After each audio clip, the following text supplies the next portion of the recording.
நண்பர்கள் அனைவருக்கும் வணக்கம். இன்னைக்கான தேர்ட் ப்ரோமோவை ரிலீஸ் பண்ணியிருக்காங்க. என்னடா இன்னைக்கு முழுக்க சண்டையே நடக்காம இருக்கேன்னு யோசிச்சேன். ஆனா சண்டை வந்துருச்சுங்க. திவாகருக்கும் ரம்யாக்கும் ஒரு சண்டை போயிட்டு இருந்தது. ஆனா இந்த ப்ரோமோல திவாகருக்கும் பிரவீன் ராஜுக்கும் ஒரு சண்டை ஏற்படுது. அதை தான் காமிச்சிருக்காங்க. ஸோ இந்த ப்ரோமோல என்னெல்லாம் நடந்தது அப்படின்றத டீட்டெயிலாக நம்ம பார்க்கலாம். அதுக்கு முன்னாடி வீடியோக்கு ஒரு லைக்கை போடுங்க. ரெக்வஸ்டாக தான் இந்த விஷயத்தை கேட்குறேன். நீங்கள் லைக் போட்டிங்கன்னா இந்த வீடியோ பூஸ்ட் ஆகிறதுக்கு ஹெல்ப்ஃபுல்லாக இருக்கும். ஸோ தயவு செஞ்சு பார்க்குறவங்க லைக் போடாமல் இருக்கீங்கன்னா ஒரு லைக்கை மட்டும் போட்டு கண்டினியூ பண்ணுங்க. இன்னும் நம்ம சேனலை சப்ஸ்கிரைப் பண்ணாமல் இருக்கீங்கன்னா சப்ஸ்கிரைப் பண்ணி வச்சுக்கோங்க. கண்டிப்பாக சொல்கிறேன், இது நான் ப்ரோமோ வச்சு மட்டும் சொல்ல, ஃபுல் எபிசோடு பார்த்தாலும் இதுதான் நடந்திருக்க வாய்ப்பு இருக்குது. ஏன்னா பிரவீன் ராஜ் தொடர்ச்சியாக இந்த விஷயத்தை பண்ணிட்டு இருக்கான். பிரவீன் ராஜ் இருக்கான் இல்லைங்க, எப்போ பாரு கானா வினோத்தை உருவக்கேலி பண்ணிட்டு இருக்கான். நீ உருவக்கேலி எதுக்காக பண்ணிட்டு இருக்க? கலாயா பேசுறது வேற. கலாயா நீ பேசுறனா திவாகர் பதிலுக்கு கலாயா பேச போறாரு, ஒரு மாதிரி ஃபன்னா போயிடும். ஆனா அதை விட்டுட்டு இவன் எப்ப பாரு உருவக்கேலி பண்ணிட்டு இருக்கான். இப்ப கானா வினோத்து கூட சேர்ந்த மாதிரி இந்த இடத்துல உருவக்கேலி பண்ணிட்டு இருக்கான். என்ன சொல்றான்னா, அங்கே பாருங்க கருங்கரங்கு கருங்கரங்கு, அதை வாங்கித்தாங்க வாங்கித்தாங்க அப்படின்ற மாதிரிலாம் ஒரு பாட்டு, அதாவது ஃபன்னியான ஒரு சாங்கை திவாகரை பார்த்து பாடுறான். திவாகர் பயங்கரமாக டென்ஷன் ஆகிட்டாரு, கோவப்பட்டு பேச ஆரம்பிக்கிறாரு. சும்மா அதாவது இது உடனே திவாகர் கோவப்படுறது இல்லைங்க. முடிஞ்ச அளவுக்கு கானா வினோத்து கிண்டல் பண்ணும் போது தான் சரி, பிரவீன் ராஜ் கிண்டல் பண்ணும் போது தான் சரி, பொறுத்து தான் போறாரு. அதுக்கு மேலே பொறுக்க முடியாத நேரத்தில் தான் இவர் மற்றவங்க கிட்ட சொல்லி பிரச்சனைலாம் பண்ண ஆரம்பிக்கிறாரு.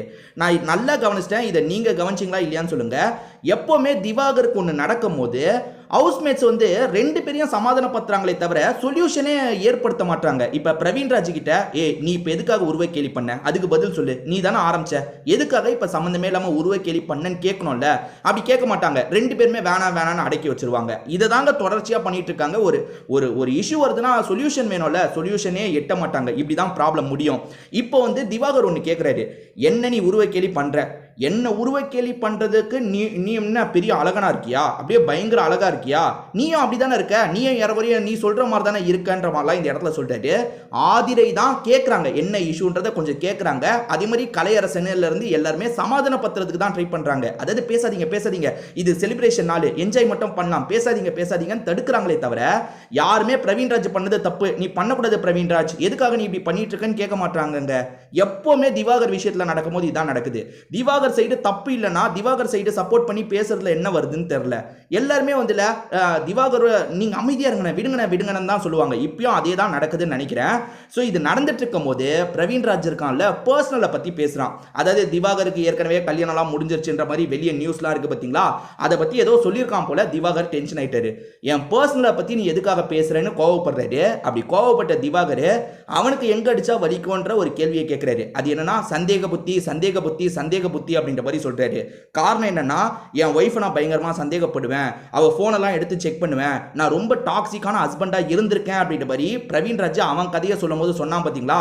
இவனுக்கு இங்க அடிச்சாதான் வலிக்கும் அப்படின்றது நல்லா திவாகருக்கு தெரியுது. அந்த இடத்துல அடிச்சிட்டாரு. என்ன கேட்டா சரின்னு தான் நான் சொல்லுவேன். ஏன்னா அந்த மனுஷன் சும்மா இருக்கும் போது நீ ஜாலியா பேசு, அதை விட்டுட்டு நீ அவரை உருவக்கேலி பண்றது, நக்கல் பண்றது, இதெல்லாம் பண்ணா பதிலுக்கு அவர் எந்த விஷயத்தினாலும் எடுக்கலாம். ஏன்னா இவன் ஏதோ பர்சனல் எடுத்திருக்காங்க. திவாகர் என்ன சொல்றாருன்னா, பர்சனல் எடுக்காதன்னு சொல்றாரு.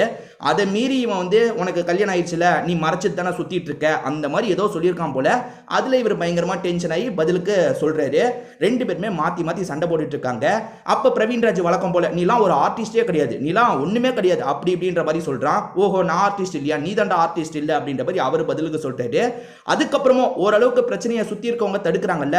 கானா வினோத் இப்ப சைலண்ட் மோடுக்கு போயிட்டாரு. நல்லா புரிஞ்சுக்கோங்க, பிரவீன் ராஜ் கானா வினோத்தை சேர்ந்து தான் பாட்டு பண்ணாங்க. ஆனா இப்ப கானா வினோத் அமைதி ஆயிட்டாரு. வேணாம் இது ஏடவிடமா போகுதுன்ட்டு அமைதி ஆயிட்டாரு. ஏன்னா பிரவீன் ராஜ் வந்ததுல இருந்தே கொஞ்சம் ஓவரா தாங்க பண்றான்.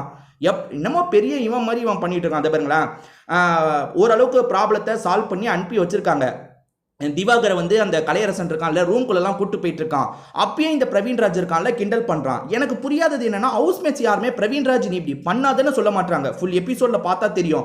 ஆனா ஃபுல் எபிசோட்ல கூட யாராவது ஒருத்தர் போல்டா தடுத்துருப்பாங்களான்னு கேட்டீங்கன்னா எனக்கு நம்பிக்கை இல்லைங்க. யாருமே தடுக்கிற மாதிரி தெரியல. ப்ராப்ளத்தை எல்லாருமே வந்து ரெண்டு பேருமே அமைதியா இருங்கன்னு தான் சொல்றாங்களே தவிர பிரச்சனையை ஏற்படுத்தினது யாருன்றதை பார்க்கவே மாட்டாங்க. சரியா? இப்போ வந்து திவாகரை சமாதானம் பத்தி கலையரசன் கூட்டு போயிட்டு இருக்கும் போதும் பிரவீன் ராஜ் திரும்ப கிண்டல் பண்ணிட்டு இருக்கான். அப்ப திவாகர் இருக்கார்ல, அவன் ரொம்ப ஓவரா பண்றான்டா, என்ன பண்றான் பாரு அப்படின்ற மாதிரிலாம் அடிக்கிற மாதிரிலாம் வந்துட்டு இருக்காரு. ஸோ இதோடயே இந்த ப்ரோமோவை முடிச்சிடுறாங்க. செலிப்ரேஷன் நாள், எல்லாருமே செலிப்ரேட் பண்ணலான்ற ஒரு மோட்ல இருக்கும்போது கூட சண்டை வலிக்கணும்னு பிரவீன்ராஜ் பண்றாங்க.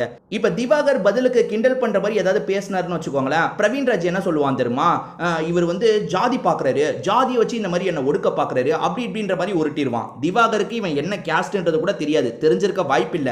ஆனா பதிலுக்கு கிண்டல் பண்றத பிரவீன்ராஜ் அப்படி ட்விஸ்ட் பண்ணிடுவான். அப்படிதாங்க இன்டர்வியூலாம் ட்விஸ்ட் பண்ணிட்டு இருந்தான். அவர் ஜாதி பாப்பாரு, அப்படி பண்ணுவாரு, இப்படி பண்ணுவாரு, என்னென்னமோ சொல்லிட்டு இருந்தான்.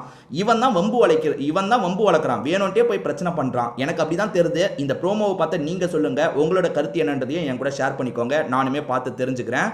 வேற ஒரு வீடியோல மீட் பண்ணலாம்.